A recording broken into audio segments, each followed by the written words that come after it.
There's never a good time to get back in. I'll explain what I mean in a second when I show you my full portfolio for the year and all the investing mistakes that I've made. But first, time to answer the question, why aren't I making YouTube videos anymore? The truth is, I've had a pretty busy year work-wise. Busier than the two Steves are in the bedroom.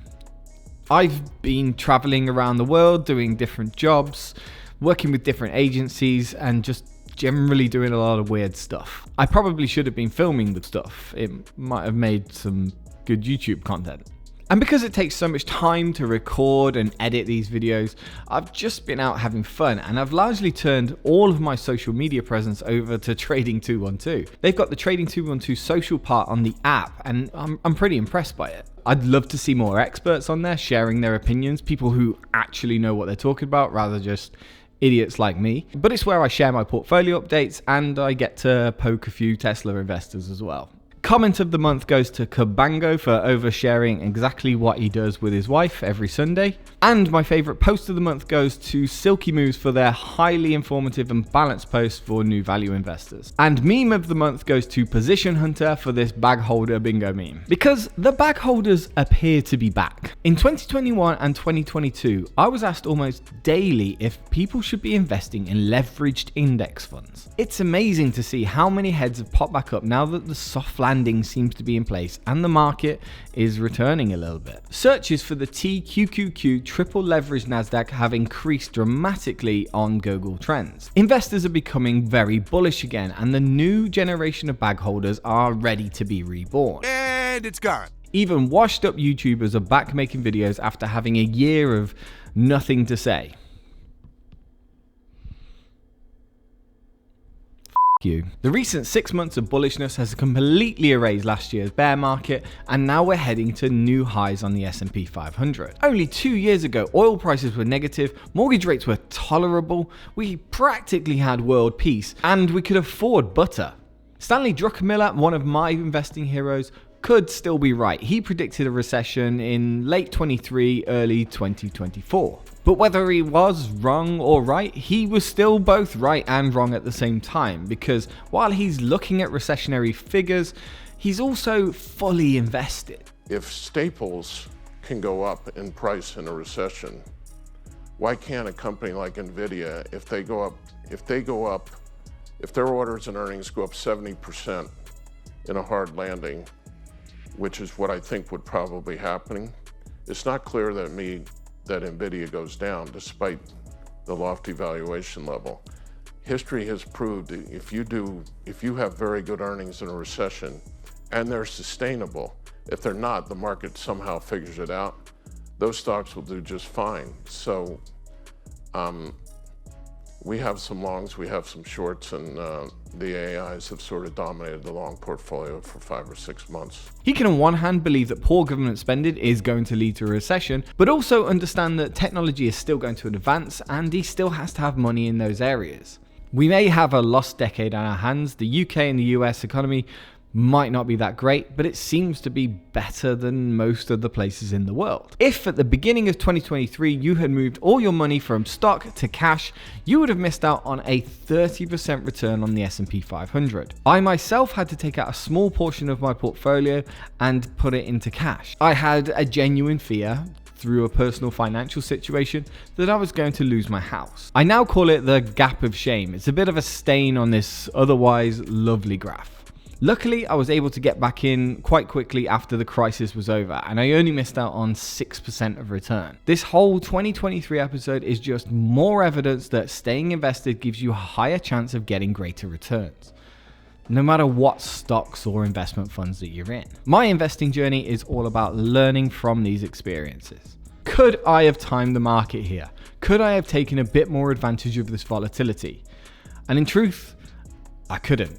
As of the 23rd of December, my portfolio stands at 79,600. This is my dividend growth portfolio. It's aimed at finding companies who are going to be prosperous in the future, probably grow their earnings in the future, and also pay back to the shareholder at the same time. This is through dividends or share buybacks. This portfolio, like many other portfolios, has suffered incredible volatility over the past couple of years.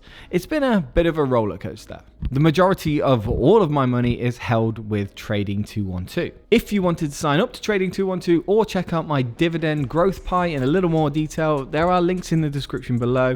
If you sign up and get invested, you get a free share up to £100. As of today, my unrealized gains are 10.54% and my total stock return portfolio is 24.93%. It just couldn't have been nice to just get a straight 25%, could it? The dividends this month were pretty small, as is expected for me in December. I gained a total of £71.59, made up from £15 from KLA, £8 from Microsoft, 34 from Tyson Foods, and 13 from Realty Income. Total dividends this year so far come to £1,532, and I do this really fun thing where I compare dividend income to the average wage of countries around the world. With my dividends earned this year so far, I can now retire in Pakistan, Egypt, Sri Lanka, and nearly Nigeria. At least I can retire somewhere. And according to my very basic calculations on my spreadsheet, this total return puts me nearly 5% up on the Vanguard All World Index. That's the benchmark that I'm measuring myself against. So I'm beating the market, as it were. Just about. What's annoying me this year is that my deposits into my ISA are considerably down, even though I've been able to increase my income quite significantly. This is because interest rates have allowed me to build up a much larger emergency fund than normal. I've paid off a couple of unexpected debts, I got married, and at the moment I run the real risk of losing my job within the next 4 months. This meant I haven't been able to contribute as much to my ISA, and I've been building it up in my Chase Bank for 4.1%, I think it is. Luckily, I got an email from Trading 212 the other day telling me that they are now going to provide 4.5% interest on cash. This is going to change things dramatically for me. It means I can contribute to my ISA and still use the cash as a liquid emergency fund. I am well chuffed. It all starts on January 11th. You can put money into Trading 212. They'll invest it in a money market fund at 4.5%, and you can take it out whenever. That's incredible for me. So that's where I am with what I consider to be the most important part of investing. Your money management, your budgeting, that is what is going to get you the furthest, not what stocks you own. However, there is a possibility for a select few to be able to outperform the market and earn those little bit extra returns that are needed to really push the goals home. As part of my pie, the dividend growth pie, I have around 20 stocks. I don't actually know how many there are. It'll probably show it on the screen right here. And because I haven't done much research over the past year, I'm going to look into each and every single one right now and see if they're still worth holding on to a year on. First on the list is Agronomics. Agronomics is a small alternative investment fund focused on the future of cultivated meat. This company bucks the trend of the entire portfolio. It's based on no shareholder return or even any solid financial data. The only empirical valuation that I apply to this is that in September 23, the net asset value of the fund was around 16 pence per share. And currently, at the time of recording this video, the price per share is now 9 pence. This net asset value only looks to grow as companies within the fund come online in 2024. Alphabet needs no introduction, though it is one of the slower growers of the big tech bunch. It's got a huge share buyback program delivering back to the shareholders, and aside from the obvious leading positions in AI with Google Bard and Gemini, robo-taxis, search and streaming, I think 2024 is going to be very important for Google. Google currently has a range of antitrust cases against it, and it doesn't look like it's going to win any of these cases, and the repercussions of these cases could lead to anything from a small slap on the wrist fine to a breakup of one of the largest tech firms known to man. If this happens and Alphabet is broken up, the value unlock of YouTube, search and AI will only benefit the shareholder. If this happens, I want to be involved in Alphabet, and if it doesn't, I'm still holding one of the best companies in the world. Next up is Amazon. It's a bit of a misnomer that the first 3 stocks in the dividend growth pie don't actually pay a dividend. That point is not lost on me, I promise. The addition to Amazon in the pie was simply a case of unbelievable value available in 2022, and I just couldn't turn it down. It was a great decision, and I need to consider when I want to sell Amazon back to the market. The chances of a second 44% growth spurt in 2024 is just unlikely. ASML remains my personal favorite and most important stock in my portfolio. ASML breaks the rules for me as far as valuation goes. This is a crazy valuation as far as price to free cash flow goes. However, the new NA-EUV semiconductor technology is right around the corner. The first new EUV machine shipped to Intel of all companies, but this is likely to lead to a new era of growth for ASML, but probably a new era of growth for humanity as well. However, AT&T has been a disappointment for investors for well over 7 years now. It's just not a popular company with the amount of debt that it's got. However, I do believe that the share price is due a recovery. I've been saying that for years now though. Free cash flow is growing, debt is fully covered, the 7% dividend is as safe as it can be. There was a problem with the Dish network starting up with Amazon to offer wireless, but AT&T has a stake in the Dish network anyway, and if that was to happen, it's likely to profit off it. Overall, I'm keeping it weighted to 1% of my portfolio, and I will add as necessary. But confidence is not high in AT&T, not as confident as I once was. Avalon Bay Communities is a luxury rental housing REIT. I bought it quite some time ago on the basis that house prices and the work from home trend were going to keep high income earners renting in America. This has played out quite well so far. High inflation has only increased the revenues, and it's increased the revenues further than it's increased the costs. There is a risk that home builders will decide to increase supply and cheap houses will maybe take some houses away from AVB, but so far this hasn't happened, and I'm still buying. Blackstone had a rough time in 2022 with a drop in customer fees and a scary alternative real estate market. We seem to be through the other side of this now, and we are up 40% in just a couple of months. Last time I read, they had more invested capability on hand than Berkshire Hathaway. I'm holding on with gritted teeth to this, and it's been working. With Brookfield Renewable, I'm hoping that a similar thing is about to happen. In the same way investors feared for the real estate market, I think that the nuclear, wind and solar market isn't that far behind. Once renewables appear to be profitable again, Brookfield is hopefully going to bounce back. JP Morgan is no longer just one of the banks. It's now the bank. It sets itself apart from the others after taking over First Republic. Some say it's getting too big. That's quite possible. For that reason, I am just holding on and not really adding. I fully expect it to appreciate though. KLA is another dream stock for the next 10 years, which partners nicely with ASML. KLA already has the technology in place to inspect and resolve the new high NA EUV tech from ASML. They're just waiting for it to ship out en masse. This is my favorite stock for the next 10 years. Be aware of that high valuation though. Legal & General hasn't recovered as well as the rest, simply because of its location. It's fully recovered to break even, but there's a long way to go yet before it's really paid off. Legal & General's balance sheet and solvency score remain exactly the same as always. There's no need for me to change anything. I'll buy when it becomes smaller in my portfolio. Microsoft, at this point I don't want to say much. Strong balance sheet, weakening sales in PC, but cloud is growing, and of course they have full control of Sam Altman. He who controls Sam Altman controls the world. MMC Norilsk Nickel is still in business. Though it is 24% down in revenues due to Russian sanctions, I fully believe that one day access to the Russian stock market will resume and there will be a small recovery for this business. Currently, shares are on hold. I wouldn't sell if I could, to be honest. I'm just too interested to see what happens. Realty income, in my opinion, is a bit of a gift here. There's still a lot of time to buy this where other stocks have already shot up. Recession and inflation are always a risk on the cards, but there's money to be made here in their acquisitions. They've pivoted to way more diverse revenue streams. In my opinion, the market here is being overly cautious, and realty income is more insulated from recession than most people think. Here in the UK, the same story happened for Segro and Tritax Big Breast.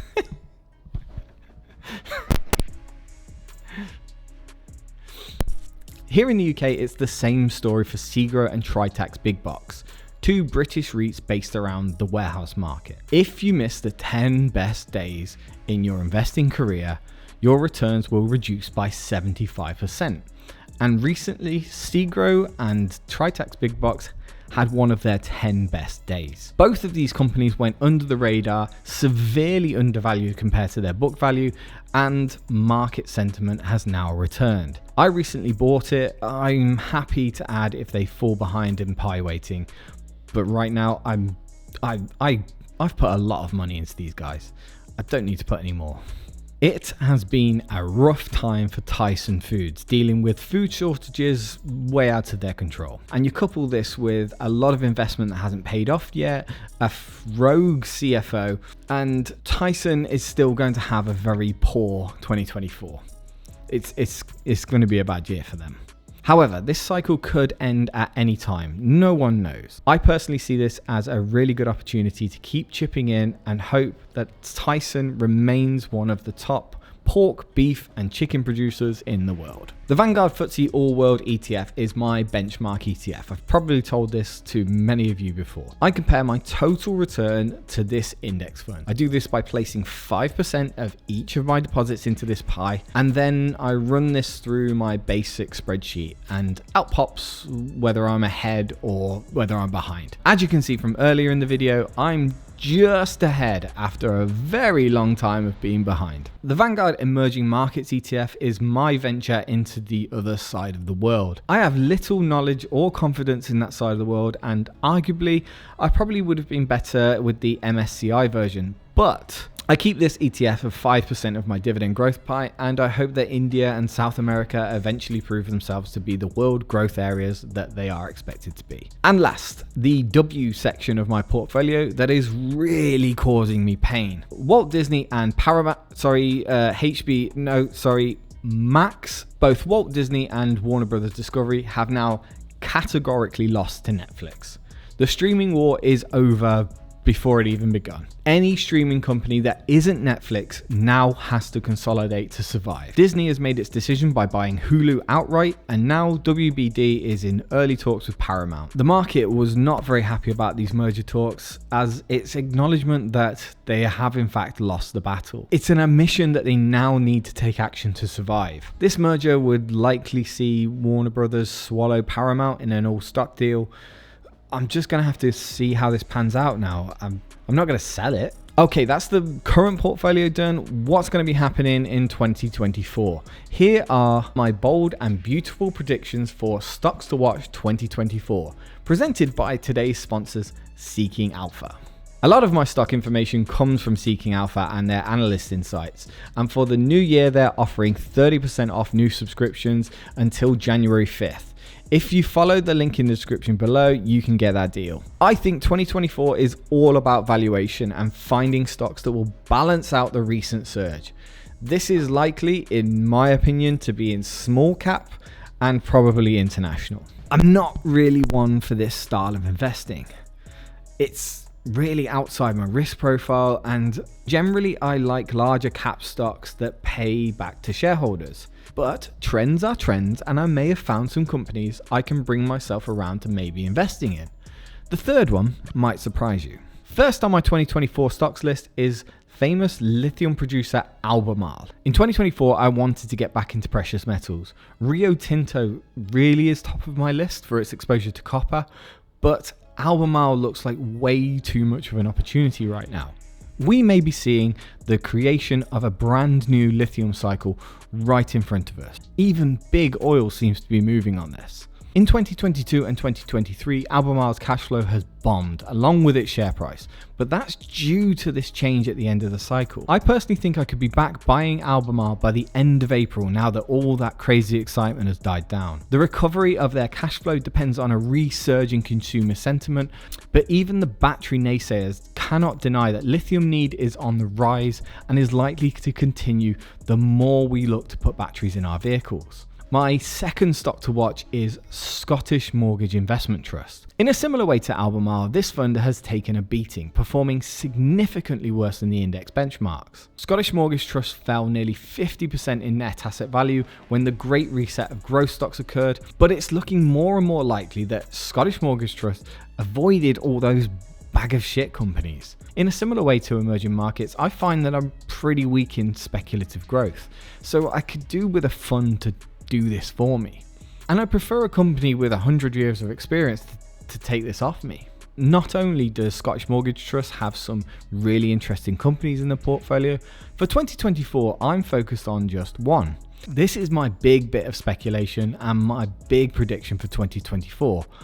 I think SpaceX is really going to push Scottish Mortgage Trust. SMT was a very early investor in SpaceX and it's currently completely unable to value it. There are strong rumblings from the alternative investment world that SpaceX is going to go public in 2025. This means that in the mid to back end of 2024, the world is going to start scrambling for indirect ways to get involved. I think Scottish Mortgage Trust plays a big part in this one. It's very much a binary outcome, which I usually try to avoid, but the rest of the Scottish Mortgage portfolio is pretty good, so I'm quite happy to take the risk. Like Albemarle, baby steps building in slowly. You'll probably only see 100, 200, 300 quid going into it at first, but eventually I'll start building that up. And finally, my last prediction for 2024, I think big oil is going to play a much bigger part in the stock market. Big oil like Exxon, Chevron and Shell have all fallen behind the S&P 500 in the past year. These stocks are likely to fall further as oil prices become much more volatile with the way that the world is going right now.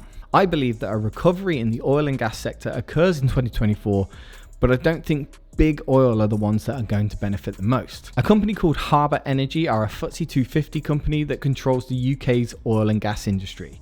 90% of their revenue comes from the UK, and now they've got themselves in a cash flow positive position. They're looking to expand much further internationally. Revenues for Harbour Energy are increasing nicely along with profit and a dividend yield of 7%. Harbour Energy appears to be an undervalued UK company that's set for some significant growth. I can't stress though, this stock is not for me. I won't be investing in it. I think I have to draw the line at getting back into oil, but I think it's certainly one to watch for 2024 and I'll be paying attention. I hope it makes someone some money. The lesson that's been learned here in 2023, one that many investors have had to learn the hard way, is that the market never lets you back in. If you come out of the stock market at any point and the market rallies, there's never a good spot to return. And if you miss out on those big days, you miss out on huge returns in the future. Thanks very much for watching and I'll see you in April maybe.